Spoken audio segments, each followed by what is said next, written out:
नमस्कार दोस्तों, सरकारी शिक्षिका यूट्यूब चैनल में आपका स्वागत है।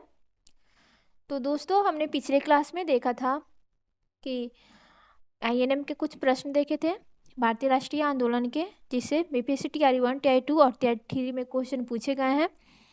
और आज मैंने लाया है प्राचीन भारत का इतिहास लेवल 1 प्रागैतिहासिक काल का मैंने टॉपिक लाया है। और ये नोट्स जो है ये ऑफिसर एकेडमी का नोट्स है। मैंने टीआरई 3 में इसी से पढ़ाई की थी और आपको मालूम है कि मेरा सिलेक्शन बीपीएससी टीआरई 3 में हुआ है। और आप इस नोट्स को ज़रूर देखें, बहुत हेल्प मिलेगी। जिनका हिस्ट्री मेन में हो वो भी देखें और जिनका जीएस में हिस्ट्री हो वो भी ज़रूर देखें। और सबसे पहले कि हाँ, आप चैनल पर नए हो तो चैनल को सब्सक्राइब प्लीज़ ज़रूर करें, ताकि हमें प्रेरणा मिलती है उससे। अगर कोई देखे नहीं, सब्सक्राइब नहीं करे तो हम लोग आगे वीडियो लाएंगे ही नहीं। तो अब चलिए शुरू करते हैं।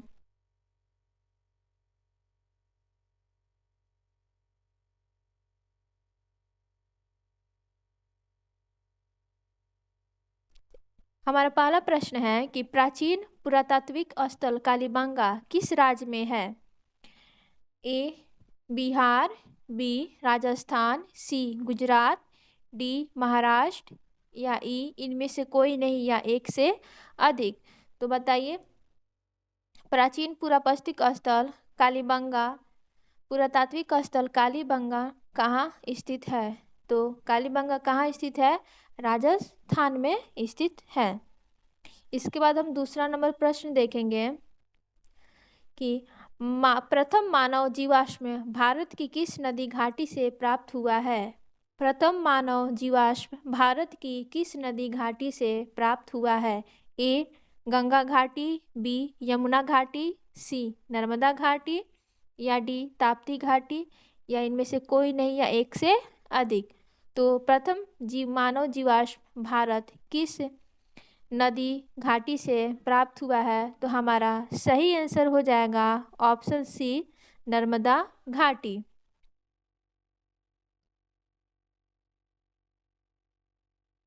इसके बाद हम 3 नंबर प्रश्न देखेंगे। भारत की प्राचीनतम संस्कृति कौन सी है? ए पूरा पाषाणिक संस्कृति, बी मध्य पाषाणिक संस्कृति, सी नवपाषाणिक संस्कृति या डी वैदिक संस्कृति या ई इनमें से कोई नहीं या एक से अधिक। तो भारत की प्राचीनतम संस्कृति कौन सी है? तो सही आंसर हो जाएगा ए पूरा पाषाणिक संस्कृति। ए पूरा पाषाणिक संस्कृति। इसके बाद हम 4 नंबर प्रश्न देखेंगे। भारत में विश्व विख्यात शैल चित्रकला स्थल कहाँ स्थित है? भारत में विश्व विख्यात शैल चित्रकला स्थल कहाँ स्थित है? ए आदमगढ़, बी गुप्तेश्वर, सी भीमबेटका या डी कबरा पहाड़ या ई इनमें से कोई नहीं या एक से अधिक। तो आप इसका आंसर लगाइए। तो इसका सही आंसर हो जाएगा सी भीमबेटका। विश्व विख्यात शैल चित्रकला कहाँ स्थित है? तो भीमबेटका में। इसके बाद हम 5 नंबर प्रश्न देखेंगे। प्रथम मनके के निर्माण का प्रमाण किस स्थल से प्राप्त होता है? प्रथम मनके के निर्माण का प्रमाण कहाँ से, किस स्थल से प्राप्त होता है? ए पाटने, बी भीमबेटका या सी आदमगढ़ या डी बाघोर या ई इनमें से कोई नहीं या एक से अधिक। तो इसका आंसर बताइए। चलिए देखते हैं। प्रथम मनके के निर्माण का प्रमाण किस स्थल से मिलता है? तो इसका आंसर हो जाएगा बी भीमबेटका। इसके बाद हम अगला प्रश्न देखेंगे। 6 नंबर प्रश्न। छिरांद पुरास्थल पर किस प्राचीनतम संस्कृति के अवशेष मिले हैं? छिरांद पुरास्थल पर किस प्राचीनतम संस्कृति के अवशेष मिले हैं? ए नवपाषाणिक संस्कृति, बी ताम्रपाषाणिक संस्कृति, सी मध्यपाषाणिक संस्कृति या डी ऐतिहासिक संस्कृति या ई इनमें से कोई नहीं या एक से अधिक। तो इसका सही आंसर हो जाएगा ए, नवपाषाणिक संस्कृति।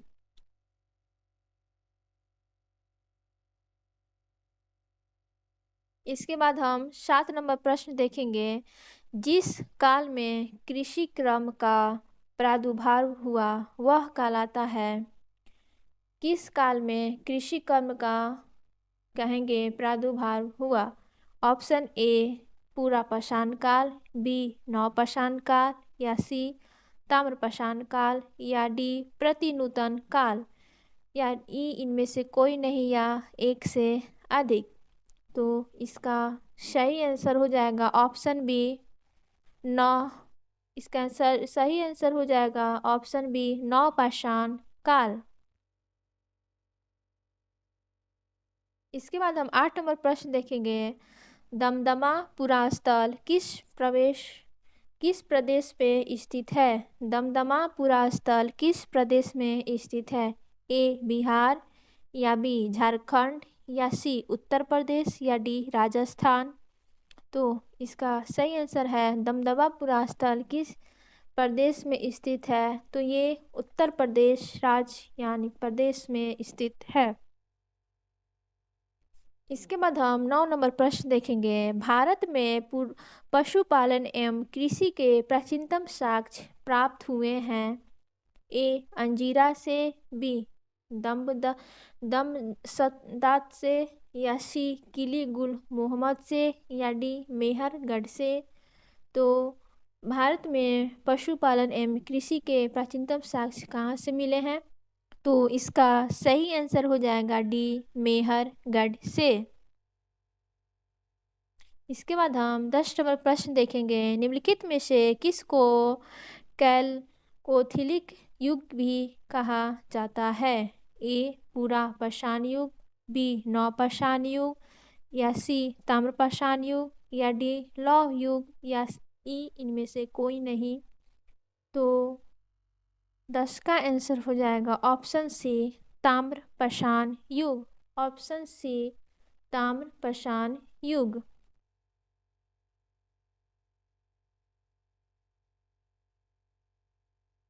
इसके बाद हम लेवल 2 में देखेंगे। पाषाण काल के क्वेश्चन देखेंगे यानी स्टोन एज के अब क्वेश्चन देखेंगे। देखिए, इनमें से कौन सा पाषाण युग के 3 प्रमुख कालों के अंतर्गत नहीं आता है? ए पूरा पाषाण काल, बी नवपाषाण काल, सी ताम्रपाषाण काल, या डी मध्यपाषाण काल। इसमें से कौन पाषाण युग के 3 प्रमुख कालों के अंतर्गत नहीं आता है? तो ये सी ताम्रपाषाण काल नहीं आता है, बाकी ये 3 आते हैं। इसके बाद हम 2 नंबर प्रश्न देखेंगे। भीमबेटका की गुफाओं की खोज कब हुई थी? तो भीमबेटका के गुफाओं की खोज कब हुई थी? तो हमारा आंसर हो जाएगा ऑप्शन बी 1957 से 1958 के बीच भीमबेटका के गुफाओं की खोज हुई थी। इसके बाद हम 3 नंबर प्रश्न देखेंगे। भीमबेटका के शैलाश्रय निम्नलिखित में से किसके लिए प्रसिद्ध है? ए मौर्य वंश के दौरान की गई चित्रकारी के चिन्हों की वजह से, या बी मुगलों के मूर्तिकला के चिन्हों की वजह से, या डी या सी प्रारंभिक द्रविड़ काल के चिन्हों की वजह से, या डी भारतीय उपमहाद्वीप पर मानव जीवन के प्राचीनतम चिन्हों के वजह से। तो इसका सही आंसर लगा दीजिए। भीमबेटका के शैलाश्रय निम्नलिखित में से किसके लिए प्रसिद्ध है? तो हमारा सही आंसर हो जाएगा ऑप्शन डी भारतीय उपमहाद्वीप पर मानव जीवन के प्राचीनतम चिन्हों के वजह से। इसके बाद हम 4 नंबर प्रश्न देखेंगे। भारत में पाषाणकालीन शिला चित्रकारी कहाँ पाई जाती है? ए नालंदा, बी भीमबेटका, सी एलिफेंटा, डी बाघ गुफा, या ई कोई नहीं। तो भारत में पाषाणकालीन शिला चित्रकारी कहाँ पाई जाती है? तो बी भीमबेटका में पाई जाती है।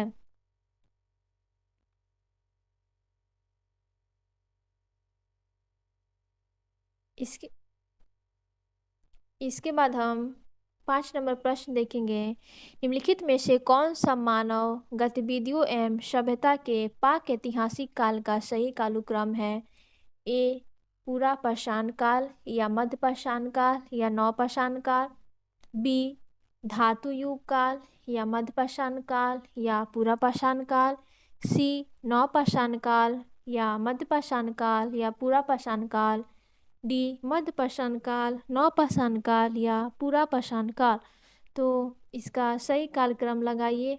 इसका क्या हो जाएगा सही कालक्रम? पहले आया था पूरा पाषाण काल, फिर मध्य पाषाण काल, फिर नवपाषाण काल, यानी हमारा सही आंसर हो जाएगा ऑप्शन ए। इसके बाद चलते हैं, नेक्स्ट टॉपिक है हमारा सैंधव सभ्यता। सैंधव सभ्यता में पहला क्वेश्चन है, इस समय मोहनजोदड़ो किस समय में स्थित, किस देश में स्थित है? तो मोहनजोदड़ो कहाँ स्थित है ये सबको मालूम है, पाकिस्तान में मोहनजोदड़ो स्थित है। इसके बाद हम देखेंगे दूसरा नंबर प्रश्न, निम्न कथनों में से कौन से कथन सही हैं? ए हड़प्पा का उत्खनन 1921 में किया गया था, बी वर्तमान में हड़प्पा पाकिस्तान में है, या 3 हड़प्पा व्यास नदी के किनारे था, या 4 हड़प्पा के उत्खननकर्ता आर.डी. बनर्जी थे, और 5वां छत्र ताला ताम्ररथ हड़प्पा से मिला है। तो इसमें से कौन सा सही है? तो ये 1 नंबर सही है हमारा, 1921 में हुआ था दयाराम साहनी के द्वारा, और ये 2 नंबर है हड़प्पा पाकिस्तान में स्थित है। हाँ, तो ये सही है, हड़प्पा व्यास नदी के किनारे नहीं है, और उत्खननकर्ता आर.डी. बनर्जी भी नहीं है, और ये 5वां भी गलत है। तो हमारा सही आंसर हो जाएगा केवल 1 और 2 सही है। इसके बाद हम 3 नंबर प्रश्न देखेंगे, पाक सैंधव काल के किस पुरास्थल से हल द्वारा जुताई के प्रमाण प्राप्त हुए हैं? यानी हल द्वारा खेत की जुताई के प्रमाण कहाँ से मिले हैं? तो इसका सही आंसर हो जाएगा काली बंगा से मिले हैं।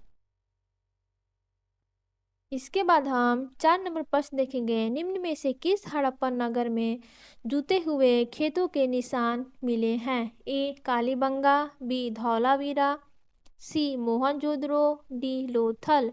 तो दोस्तों ये क्वेश्चन बीपीएससी टीआरई 3 या 2 में पूछा गया प्रश्न है, मुझे तो अभी याद नहीं आ रहा है किसमें, बट ये पूछा गया प्रश्न है। तो इसे आप, ये जोते हुए खेतों के निशान मिले हैं कालीबंगा से।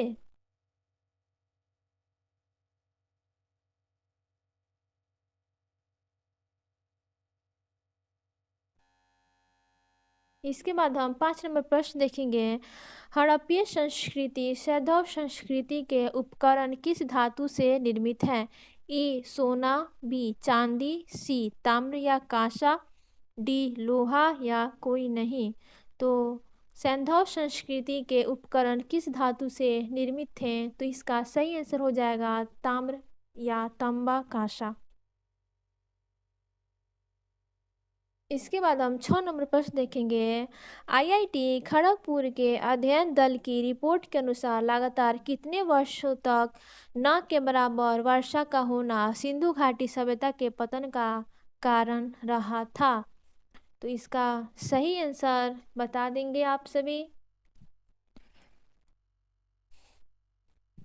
तो इसका सही आंसर हो जाएगा ऑप्शन डी 900 वर्ष। इसके बाद हम 7 नंबर प्रश्न देखेंगे, सिंधु घाटी सभ्यता की सबसे महत्वपूर्ण विशेषता क्या है?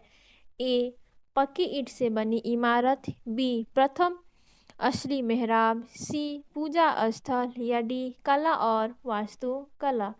तो सिंधु घाटी सभ्यता की सबसे महत्वपूर्ण विशेषता क्या थी? तो महत्वपूर्ण विशेषता ये थी पक्की ईंट से बनी इमारत। इसके बाद हम 8 नंबर प्रश्न देखेंगे, सिंधु घाटी सभ्यता की प्रकृति कैसी थी?